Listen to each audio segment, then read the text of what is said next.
예, 이미 전해드린 대로 미 연준이 오늘 새벽이죠, 우리 시간으로 기준금리를 0.5% 올렸습니다. 어제도 저희가 미리 예상을 했을 때도 올릴 가능성이 높다 말씀드렸는데 실제로 그렇게 이루어졌고요. 특히나 더 중요했던 게 내년에는 과연 이제 금리 인상 속도를 어떻게 할 것이냐라는 부분에 대해서도 2번 정도 더 올리겠다라는 조금 더 확실한 어떤 그 내용을 보여줬습니다. 기본적으로 이제 속도 조절에 들어갔다라는 그런 것이 좀 분명해진 게 오늘 연준의 통화정책 보고서 내용이다라고 볼 수가 있는 건데요. 하지만 오늘 다시 미국이 금리를 올렸기 때문에 이제 한미 간의 금리 격차는 다시 0.75%포인트로 벌어졌습니다.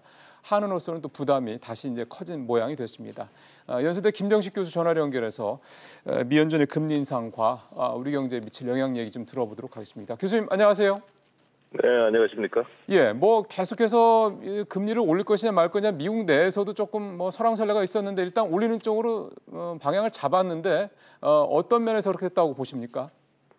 뭐 역시 미국의 실업률이 현재 상태로는 상당히 낮고 또 부동산 가격도 지금 올라가 있는 추세고 물가 상승률도 높고 뭐 이래서 그런 부분을 안정시키기 위해서 금리를 높였다 이렇게 볼 수 있을 것 같습니다. 그 관심이 참 모아졌던 게 내년도 통화정책이었잖아요. 지금 연준의 점도표에 따르면 2번 정도 더 올릴 것으로 좀 보여지는 거죠? 네, 네, 네. 그래서 원래는 한 뭐 3번 내지 4번 올릴 것이라 내년에 이렇게 예상을 했었는데 예. 그 미국 경기가 이제 거의 정점에 도달해서 내년부터 조금 이렇게 그 내려가는 어떤 추세가 되지 않느냐 이런 전망들이 나오고 그동안에 이제 돈을 풀어가지고 이제 경기를 살렸기 때문에 금리를 높이고 돈을 줄이니까 경기가 좀 위축되는 그런 경향이 보이니까 연준의 의장이 이번에는 그 중립금리하고 좀 근접해 있다 이렇게 얘기를 네. 하면서 금리를 한 2번 정도 올릴 것이다 이렇게 지금 예측을 하고 있습니다. 지금 일단 2번 얘기를 한 건데 앞서 말씀하신 대로 원래 올해 연초에 나왔던 얘기는 서너 번까지 얘기가 나왔던 게 이제 절반 가까이 줄긴 한 건데요. 미국 경제 상황에 따라서 2번도 안 올릴 수 있는 가능성도 있다고 보세요? 뭐 지금 상태로는 미국의 부동산 가격이 상당히 높아져 있기 때문에 금리를 급격히 높이면은 부동산 버블이 또 꺼질 수가 있고 이러기 때문에 뭐 4번에서 한 2번 정도를 이렇게 줄였는데 물론 뭐 경기가 갑자기 침체된다든지 부동산 가격이 크게 떨어진다든지 하면은 금리 인상 속도를 더 줄일 가능성도 있다 이렇게 봐야 되겠죠. 예. 미국이 일단은 오늘 올려서 올해 4번을 이제 결국 금리를 올린 거고요. 내년에도 좀 말씀하신 대로 2번 정도 더 올린다. 이렇게 지금 얘기가 된 건데 우리 쪽으로 보면 일단 현재 상황에서는 금리 차가 0.75%포인트까지 다시 이제 확대됐습니다. 한은으로서는 부담이 커질 수밖에 없게 된 것 같습니다. 그렇습니다. 이때까지 우리가 미국 금리하고 한 1% 차이 이상으로 난 적은 별로 없습니다. 그래서 0.75%가 다시 이제 나게 되니까 미국이 내년에 금리를 2번 높이면은 이제 1.25% 우리가 안 올리면 차이가 나지 않습니까? 그렇죠.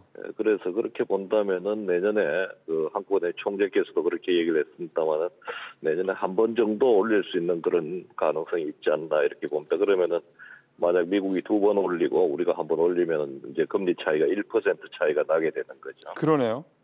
1% 차이가 나는 거에 대해서 이제 우리 국내 경제와 관련해서 좀 우려의 목소리가 많은 이유는 이제 아무래도 이렇게 1%포인트 이상 벌어지면 돈이 빠져나가지 않을까 뭐 이런 우려 아니겠습니까? 그렇습니다. 과거 2005년, 2006년 때도 한 1% 차이가 나니까 이제 돈이 빠져나가는 그런 사례도 있고요. 물론 뭐 환율이라든지 이런 부분이 어떻게 되느냐에 따라 그렇죠. 다릅니다만은 그래서 그렇게 본다면은 또 우리 경기가 지금 뭐 그렇게 굉장히 나쁜 상태니까 금리를 많이 높일 수가 없는 그런 상황이죠. 그렇죠. 그래서 그렇게 본다면은 그 자본 유출의 우려를 좀 줄이기 위해서 내년에 한 번 정도 금리를 높이지 않을까 저희들은 그렇게 보고 있습니다. 지금 교수님께서도 우리 경제 상황이 좀 좋지 않은 상황이다라는 말씀을 하셔서 내년에 우리가 한두 번 정도 금리가 이렇게 뭐 미국 때문이라도 이렇게 올라갈 수밖에 없는 상황이 된다 그러면 우리 경제가 이 정도의 금리 인상을 견뎌낼 수 있을 것으로 보시는지요?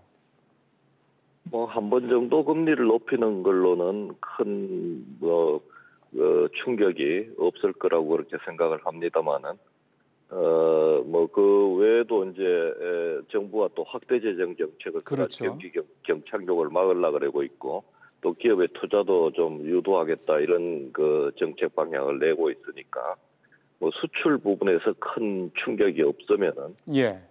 한 번 정도 금리를 높이는 걸 가지고는 뭐 그렇게 큰 충격을 주지는 않지 않을까 그렇게 봅니다. 알겠습니다. 교수님 오늘 말씀 잘 들었습니다. 네, 감사합니다. 예, 연대 김정식 교수와 얘기를 나눠봤습니다. 금리가 한두 번 더, 특히 한 번 정도 오를 정도 예상이 되는데 그 정도는 뭐 큰 무리 없겠다 이렇게 말씀을 해주시네요. 자, 다음 얘기로 좀 넘어가도록 하겠습니다.